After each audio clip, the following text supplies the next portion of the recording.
بسم اللہ الرحمن الرحیم. آج میں نے آپ سب کو دعوت دیا میری پہلی پریس کانفرنس پرائم منسٹر ہٹنے کے بعد. تو مجھے سب سے پہلے تو خوشی یہ ہوئی کہ کل جو نیشنل سیکیورٹی کونسل کی میٹنگ ہوئی اس میں یہ واضح ہو گیا کہ جب میں یہ کہہ رہا تھا کہ ایک مراسلہ آیا ہمارے پاس جس میں ایک 22 کروڑ عوام کا الیکٹڈ پرائم منسٹر کو دھمکی دی گئی، مداخلت کی گئی، سازش کی گئی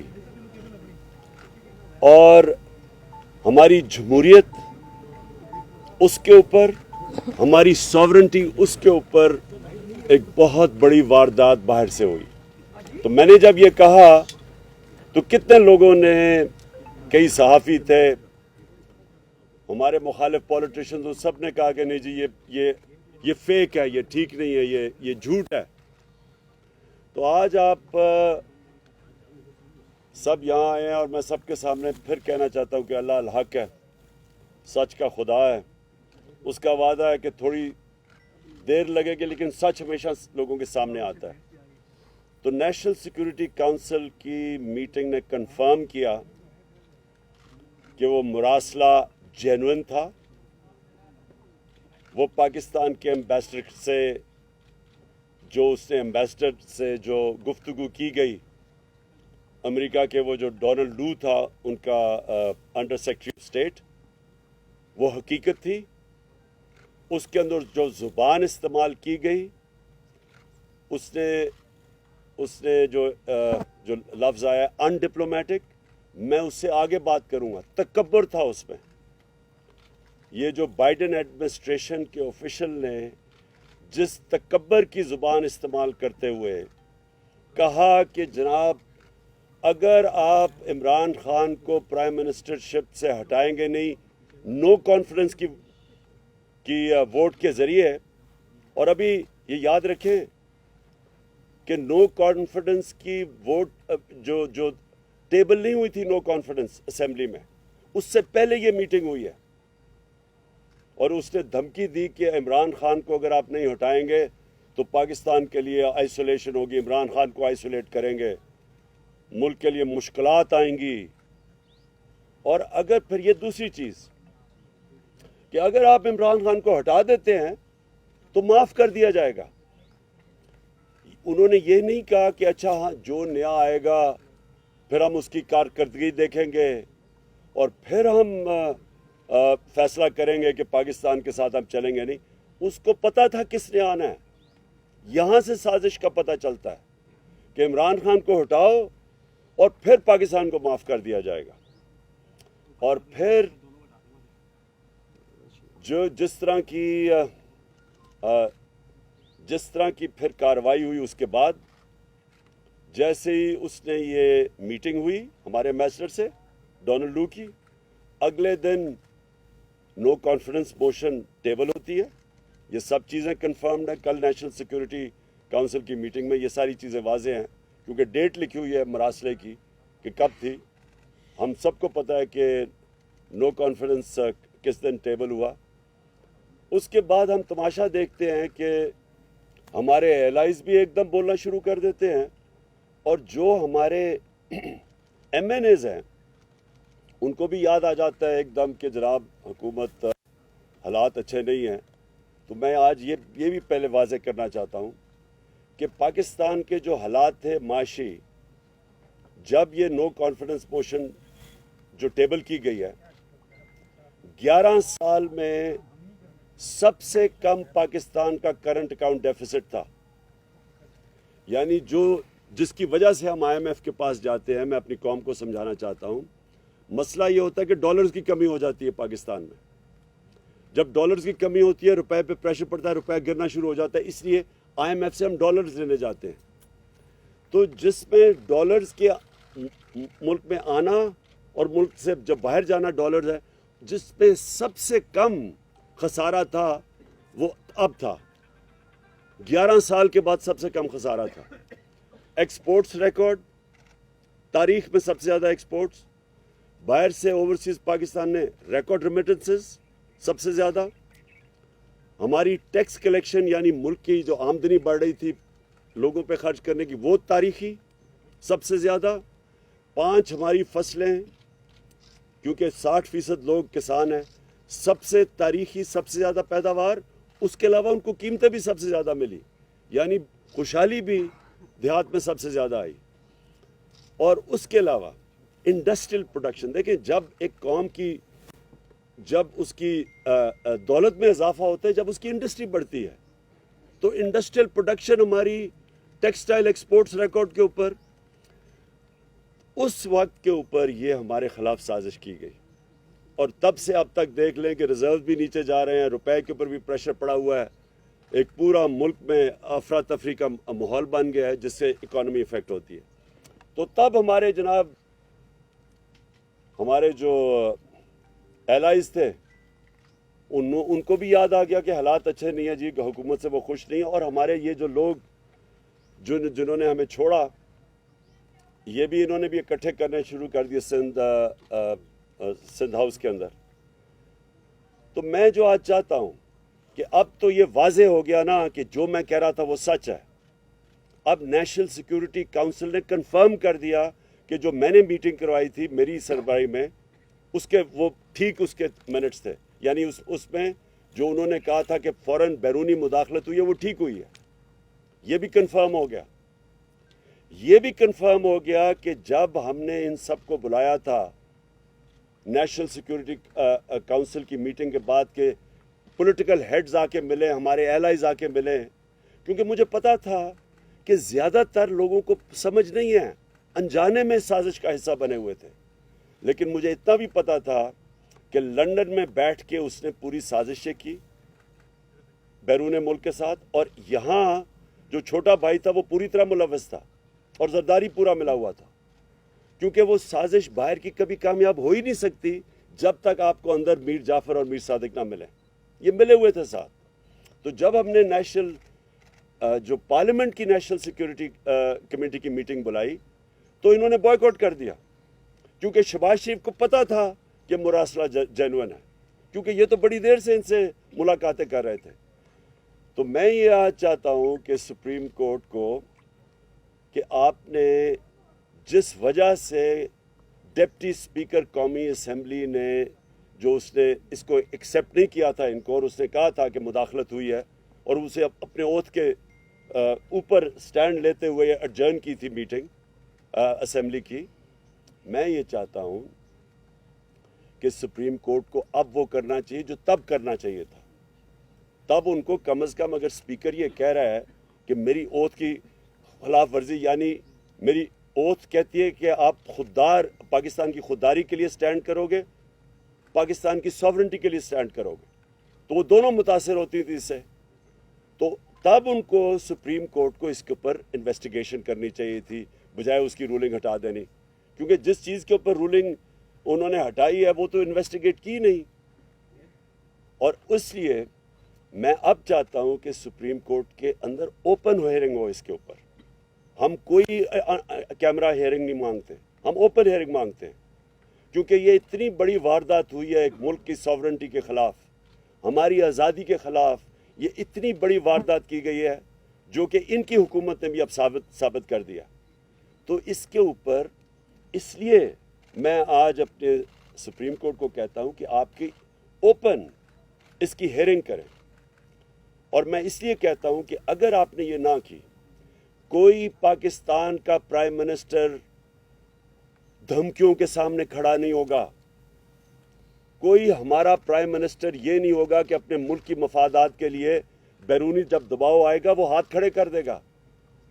جنرل مشرف نے ہاتھ کھڑے کر دیے تھے جب باہر سے دھمکی ملی تھی کہ ہماری جنگ میں شامل ہو. جنرل مشرف نے NRO دیا تھا جب کونڈالیزا رائس نے میٹنگ کی تھی اس کے ساتھ اور بے نظیر کو اکٹھا کیا تھا. NRO تب ہوا تھا. یہ بیرونی مداخلتیں تھی ساری, جنہوں نے پاکستان نے بڑی بھاری اس کی قیمت ادا کی ہے. 80,000 لوگ مروائے, اپنے ملک کو تباہی, خودکش حملے ہو رہے ہیں چاروں طرف, قبائلی علاقہ اجڑ گیا, $100 ارب سے اوپر قوم کا ضائع ہو گیا, وہ ایک دھمکی کی وجہ سے. اور جب اکٹھا کیا کونڈولیزا رائس نے بے-نظیر اور مشرف کو، تو NRO دیا، اس سے 4 گنا پاکستان کا قرضہ بڑھا۔ تو آج اگر اپنی ساورنٹی کے لیے ہمارے ادارے نہیں کھڑے ہوں گے، ہمارا سپریم کورٹ نہیں سٹینڈ لے گا، اس کے اوپر صحیح معنی میں انویسٹیگیشن نہیں کرے گا، تو ہمیشہ کے لیے پاکستان کے وزیر اعظم سربراہ دھمکیاں برداشت نہیں کریں گے، وہ اپنی کرسی بچانے کے لیے ہاتھ کھڑے کر دیں گے جیسے پہلے ہوتا رہا۔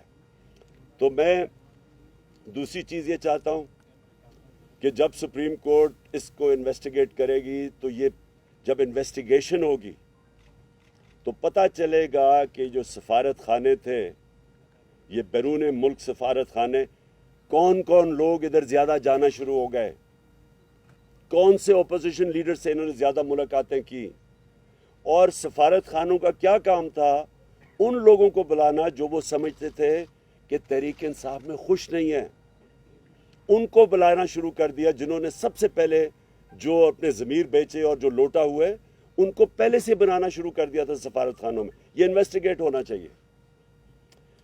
کیسے پہلے سے ہی میڈیا کے اندر باتیں شروع ہو گئیں، بڑے نامور صحافیوں نے پہلے سے لکھنا شروع ہو گیا کہ عمران خان کی حکومت کے خلاف سازش شروع ہو گئی۔ وہ مجھے بھی ساری خبریں مل رہی تھیں، ہمیں بھی یہ سارا پتہ چل رہا تھا جنوری سے، جب یہ ساری گیم شروع ہوئی تھی، ہمیں یہ ساری چیزیں پتہ چل رہی تھی، کیونکہ ہمیں خبریں آ رہی تھیں کہ یہ کیسے کدھر لنڈن میں کون کون لوگوں سے ملاقاتیں کر رہا ہے جدھر سے یہ شروع ہوئی تھی گیم۔ تو میں آج اس لیے یہ کہنا چاہتا ہوں کہ ہماری جمہوریت، ہماری آزادی کے لیے آج یہ سب سے بڑا خطرہ بنا ہے، اور اگر ہمارے ادارے آج نہیں کھڑے ہوں گے اس قوم کی خودداری اور آزادی کے ساتھ، تو یہ تو غلاموں کی، کرپٹ لوگوں کی غلامی کے اندر ہمیں ہی نہیں، صرف ہمارے بچوں کا مستقبل خطرے میں۔ میں یہ دوسری چیزیں پوچھنا چاہتا ہوں آج کہ جب یہ لوگ انہوں نے اپنے ضمیر بیچے اور انہوں نے اپنے حلقوں سے غداری کی، انہوں نے ہماری جمہوریت سے غداری کی، میں یہ پوچھنا چاہتا ہوں کہ کیا یہ اتنی امپورٹنٹ چیز نہیں کہ الیکشن کمیشن اور سپریم کورٹ اس کو فوری طور پہ سنیں، ان کیسز کو ڈے ٹو ڈے بیسس پہ ان کے حل کریں؟ پنجاب اسمبلی میں جو ہوا ہے، اس سے زیادہ شرمناک چیز کیا ہو سکتی ہے؟ جس طرح وہ پولیس کو اندر بھیجے، ہماری بیچاری ایم پی وہ لائف سپورٹ مشین کے اوپر ہے، اس وقت ڈنڈے مارے گئے، جس طرح آسیہ کو، جس طرح انہوں نے کیا پنجاب اسمبلی میں، اور جس طرح کی حرکتیں کی گئی، یہ کیا کوئی جمہوریت ہے؟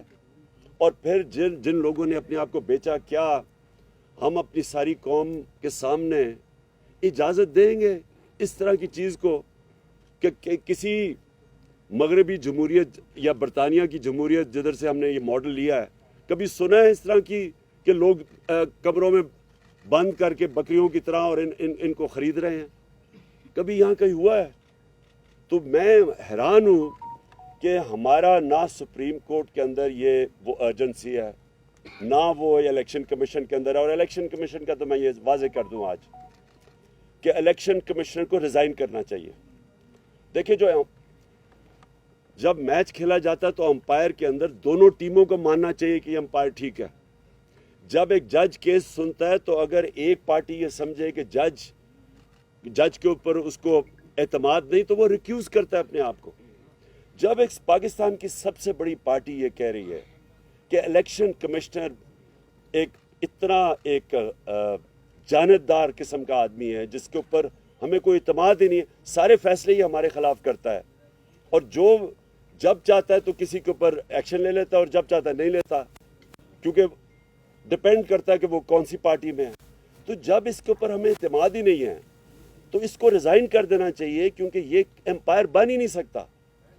اسی طرح میں سپریم کورٹ کو آج کہوں گا کہ 63A اتنا امپورٹنٹ ہے، اگر یہ لوگ اب سارے بچ جائیں گے اور یہ سازش کا حصہ پیسے بھی لے لیں گے، سازش کا حصہ بھی بن جائیں گے، اور اگر کوئی ایکشن نہیں لیا جائے گا ان کے اوپر، تو آپ نے تو دروازے کھول دینے ہیں کہ ہر قسم کا آدمی پولیٹکس میں آئے گا، اپنے ضمیر الیکشن ووٹ لے کے آئے گا اور بلیک میل کرنے کے لیے اپنے آپ کو بیچے گا۔ تو یہ تو ہماری پالیٹکس اور ہماری جمہوریت کی نگیشن ہے۔ میں آخر میں آج جو ہم کرنے جا رہے ہیں، آج جو ہم اناؤنس کیا ہے، میں نے آج ہماری میٹنگ کی ہے، میں نے اپنی ساری تنظیموں کو آج تیاری کروا رہا ہوں۔ اب سے سارے ہمارے پاکستان کے اندر گاؤں لیول کے اوپر، محلہ لیول کی تنظیموں کو میں نے آج انسٹرکشنز دے دی ہیں، سب تیاری کریں اسلام آباد کی حقیقی آزادی کی مارچ کے اوپر۔ یہ میں ڈیٹ دوں گا ان کو، لیکن میں تیاری ابھی سے کروا رہا ہوں، اور انشاءاللہ یہ اتنا بڑا یہ عوام کا سمندر آئے گا اسلام آباد کی طرف، کیونکہ میں نے کبھی قوم کے اندر اس طرح کا شعور نہیں دیکھا جو آج ہے ان کے اندر۔ کبھی ایسے نہیں ہوا کہ 3 سب سے بڑے وینیوز چار وینیوز، پشاور، اسلام آباد، کراچی اور لاہور، سب سے بڑے وینیوز جو یہ 11 پارٹیز اس کا چھوٹا سا حصہ بھی نہیں کوئی بھر سکتی، وہ چند دنوں کے اندر سارے وینیوز کے اندر اس طرح کے کراؤڈ آئے ہیں، کیونکہ عوام میں شعور آ گیا، لوگ بیداری آ چکی ہے، لوگ سمجھ بیٹھے ہیں کہ اس قوم کے ساتھ کس طرح مذاق ہوا ہے، اور جس طرح کے لوگوں کو انہوں نے ہمارے اوپر مسلط کیا، یہ پاکستان کی تاریخ میں کبھی بھی ایسے نہیں ہوا کہ اتنے زیادہ کرمنل لوگ، ضمانت پہ لوگ، تقریباً 60-70% تو جو کیبنٹ بنی ہے وہ ضمانت پہ لوگ ہیں، جو یہ پرائم منسٹر بھاگا پھر رہا ہے ادھر ادھر، جس طرح یہ سوائے فیتے کاٹنے کا اور اس کو پتہ ہی نہیں ہے۔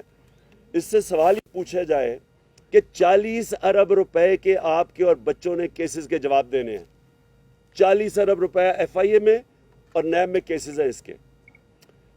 کیسے ہو سکتا ہے کہ یہ اب بیٹھ کے ایف آئی اے کے اوپر پہلے تبدیلیاں کروائے گا؟ یہ کسی دنیا میں سنا ہے ایسا؟ یہ پہلے تبدیلیاں کرائے گا لوگوں کی، اپنے لوگ بٹھائے گا، پھر جس طرح ریکارڈ جلتے تھے وہاں ایل ڈی اے میں جو انہوں نے لوٹ مار کی تھی لاہور میں، اسی طرح وہ ریکارڈ کو ٹیمپر کریں گے؟ یہ کہیں دنیا میں نہیں ہوتا۔ اور یہ کیبنٹ ای سی ایل کے اوپر 60-70% لوگ ہیں، ای سی ایل پہ بھی ہے، ضمانت پہ بھی ہے، یہ کہاں دنیا میں ہوتا ہے؟ اور ویسے میں کہہ رہا ہوں کہ مجھے بھی ای سی ایل پہ ڈال دیں، کیونکہ میں ویسے ہی باہر نہیں جانا چاہتا، لیکن ان کو اتنا خوف نہیں ہوتا، اس لیے کہ پیسے باہر پڑے ہیں، جائیدادیں باہر پڑی ہیں، پاکستان کو لوٹتے ہیں، پیسہ جب اربوں روپے کا بنتا ہے تو وہ بستر کے نیچے نہیں آتا، اس لیے اس کو باہر بھیجنا پڑتا ہے، دگنا نقصان کرواتے ہیں۔ تو میں نے اپنی ساری پارٹی کو آج کہہ دیا کہ ہماری موومنٹ شروع ہو جائے، ہر گاؤں محلے میں اپنی تنظیموں کو میں نے آج میسج پہنچا دیا، اپنی سارے M N As M Ps کو بتا دیا کہ اپنے لوگوں کو تیار کریں، اور میں انشاءاللہ کال دوں گا اسلام آباد کی حقیقی آزادی کی بات۔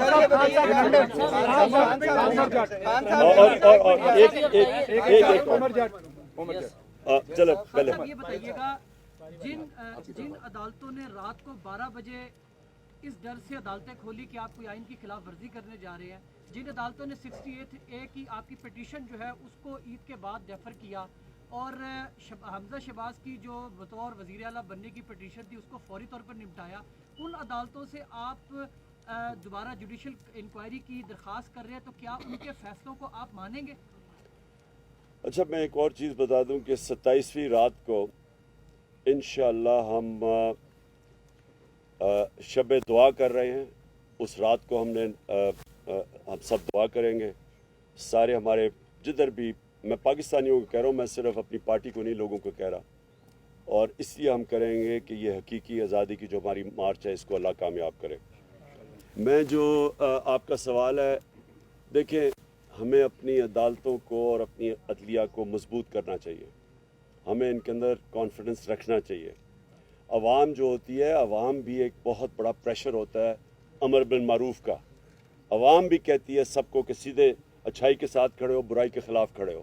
ہمیں بھی اپنی عدالتوں کو کہنا چاہیے کہ آپ کے سامنے ہے کیا 63A، یعنی کہ جن لوگوں نے اپنے آپ کو بیچا ہے اور بے شرمی سے بیکے ہیں، اور جنہوں نے اپنے حلقوں سے اور جمہوریت سے غداری کی ہے، کیا ان کے لیے عدالتوں کو فوری طور پہ ڈے ٹو ڈے ہیئرنگ کر کے ان کے کیس نہیں سننے چاہیے؟ خان صاحب یہ بتائیے گا کہ جو اقدامات آپ کے پاس آ رہے، قادر سر یہ بتائیں کہ کانسپریسی کا لفظ تو پہلے والے اعلامیے میں بھی نہیں تھا اور نئے والے اعلامیے میں بھی نہیں ہے. بیرونی مداخلت والا تو انہوں نے پہلے والے اعلامیے بھی تسلیم کر لیا, تو پریکٹس ایسی کی گئی. اور دوسرا یہ کہ دفتر خارجہ میں پہلے یہ خط چھپانے کی کوئی اٹیمپٹ کی گئی. ایسی اطلاع بھی آ رہی ہے کہ یہ خط پہلے وزیر خارجہ سے بھی چھپانے کی, یہ سائفر جو ہے چھپانے کی کوشش کی جاتی ہے, وہ تو بعد میں. اچھا پہلے ایک اور میں چیز سائفر کا بتا دوں. یہ جو مراسلہ ہے, دیکھیں یہ میں نے یہ کہیں سنا ہے کہ جی اس طرح کے تو اور بھی مراسلے آتے رہتے ہیں. جو بھی یہ کہہ رہا ہے اس سے زیادہ جھوٹا اور بے شرم آدمی نہیں ہے. کبھی اس طرح کی زبان استعمال نہیں کی جاتی ڈپلومیٹک ٹرمز میں. کبھی بھی ایک چھوڑے کہ ہم 22 کروڑ لوگ ہیں, ایک چھوٹے سے بھی کوئی 50 لاکھ کی بھی آبادی کا نیوزی لینڈ ہونا, اس کے پرائم منسٹر کو بھی اس طرح کا دھمکی کوئی نہیں دیتا. ایسے کبھی اس طرح کی دھمکیاں نہیں دی جاتی. اور جب دھمکیاں دی جاتی ہیں تو میں نے آپ کو گنا دیا کہ ایک دفعہ ذوالفقار علی بھٹو کو دھمکی ملی تھی, ایک دفعہ مشرف کو دھمکی ملی تھی جب چاروں شانے چت ہو کے اس کی جنگ میں لے گئے تھے. اور یہ جو دھمکی ملی ہے, یہ ایسی دھمکیاں نہیں ملا کرتی. اور یہ میں سمجھتا ہوں کہ ہمارے ملک کے لیے سب سے شرمناک چیز ہے کہ وہ قوم جو لا الہ الا اللہ کا نام لیتی ہے کہ ہم تو اس کے نعرے پہ آزاد ہوئے تھے, وہ اس طرح کی دھمکیوں کے سامنے جب گھٹنے ٹیک دیتی ہے اور اس کی سازش, ان کی دھمکیوں کے بعد سازش کامیاب ہو جاتی ہے, اور کوئی شک نہ اس میں کرے کہ اس سے بڑی سازش پاکستان میں ہوئی نہیں ہے جو یہ ہوئی تھی. خان صاحب لندن میں نیا پاکستان بن رہا ہے سر, 2 دن سے ملاقاتوں کا سلسلہ جاری ہے, اس پہ ذرا کمنٹ کریں سر. بس میں یہ کہہ رہا ہوں کہ دیکھیں نا, جب آپ کے اندر کوئی شرم ہی نہیں ہوتی کہ پہلے آپ 20 سال لوگوں کو کہتے ہیں کہ زرداری کہتا تھا وہ نواز شریف کرپٹ ہے, وہ کہتا تھا وہ کرپٹ ہے, پیٹ پھاڑ کے پیسے نکالنے تھے اور وہ ان کی تقریریں سننے پہلے, اور کوئی شرم ہی نہیں ہے. بس اصل میں یہ بات نہیں ہے. یہ لوگوں کو بھیڑ بکریاں سمجھتے ہیں, ان کو کوئی شرم ہی نہیں آتی کہ اتنے یعنی آپ کسی کو چوری کا کہہ کے اور اتنے بڑے اور ان کے ساتھ پھر بیٹھیں اور گورنمنٹ بھی بنا لیں, بندر بانٹ بھی کر لیں, اور پھر سوائے ان کے خاندان کے نظر ہی کسی کو نہ آئے, سارے خاندانی اوپر آ کے بیٹھ گئے ہیں. یعنی ان کے علاوہ کوئی کسی میں ان کی پارٹیز میں عقل نہیں ہے. اوپر آ کے یہ بیٹھ جاتے ہیں, ماں باپ ادھر بیٹھ گیا, بیٹا ادھر تیاریاں کیا آ رہا ہے. یعنی اور کوئی نون لیگ کو 35 سالوں میں نہیں ملا سوائے یہ باپ بیٹے کے, اور دونوں کے اندر دونوں ضمانتی, دونوں ضمانت کے اوپر ہیں, 40 ارب کے دونوں کے ملا کے کیسز ہیں, تو کوئی ان کو نہیں ملتا. اور اسی طرح دوسری طرف چلے جائیں, وہ اس کو بیٹے کو چھوڑا ہوا ہے, وہ بس وہ اردو انگریزی میں اکٹھی بولتا ہے, اس کو کوئی آج تک پتہ ہی نہیں ہے کہ میں یہ کر دوں گا, میں لات مار کے گرا دوں گا. یہ لوگوں کے ہاتھ میں اگر یہ ملک پکڑا رہے ہیں, اس سے بڑی سازش کیا ہے؟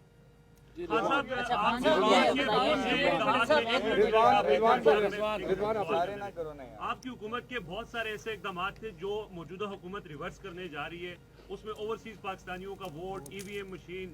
اب جب حکومت میں وہ بیٹھے ہیں, ان کے پاس پارلیمنٹ میں قانون سازی کا بھی اختیار ہے, پھر آگے یہ بھی کہا جا رہا ہے کہ شاید کچھ سیٹوں پر وہ ضمنی الیکشنز کر کے کوئی اس طرح کے بھی چیزیں کریں. تو اس ساری صورتحال میں آپ کا لائحہ عمل کیا ہوگا کہ وہ ایسے اقدامات جو آپ کی حکومت نے کیے تھے ان کو ریورس نہ کیا جائے؟ سر اس میں ضمنی لے لیں کہ الیکشن کمیشن کی جانب سے آپ کی پارٹی کو کے خلاف جو فارن فنڈنگ کیس ہے اس میں, اور بالخصوص آپ کے اوپر کوشش کریں نااہلی کے حوالے سے, کیا کہیے گا؟ Thank you sir. دیکھیں میں آخری جواب دیتا ہوں, کیونکہ میں چاہتا ہوں کہ آپ مراسلے کو سامنے رکھیں. سازش ثابت ہو گئی ہے. پہلے کہہ رہے تھے, شہباز شریف نے کہا تھا کہ جی اگر مراسلہ صحیح نکلے گا تو وہ میرے ساتھ آ جائے گا. خدا کے واسطے میرے پاس نہ آنا, تمہارے طرح کے چور کو میں اپنے ساتھ نہیں رکھ سکتا. لیکن کم معافی تو مانگو میرے سے کہ کہہ رہے تھے میں ٹھیک نہیں کہہ رہا. اب تو کلیئر ہو گیا نا کہ وہ جینوئن ہے, اور جو آقا جن کے سامنے آپ بوٹ پالش کرنے کے ماہر ہیں, اب تو ثابت ہو گیا نا کہ انہوں نے ہی بھیجا تھا. اس لیے ایک منٹ ٹھہر جائے. دیکھیں میں آپ کو دونوں چیزوں کا پہلے بتاؤں. دیکھیں EVM مشینز کا ہم نے کیوں کہا تھا. EVM مشینز کا جو اگر آپ ساری جوڈیشل کمیشن 5 ہفتے کی بیٹھی تھی سپریم کورٹ کے اندر, اوپن ہیئرنگ ہوئی تھی اس میں, اگر ان کی جتنی بھی سپریم کورٹ نے 30-40 تجویزات دی تھی, اگر آپ ان سب کو دیکھ لیں تو اس میں سے ایک نتیجہ نکلتا ہے کہ اگر آپ نے الیکشن بہتر کروانا ہے EVM مشین لے آئیں.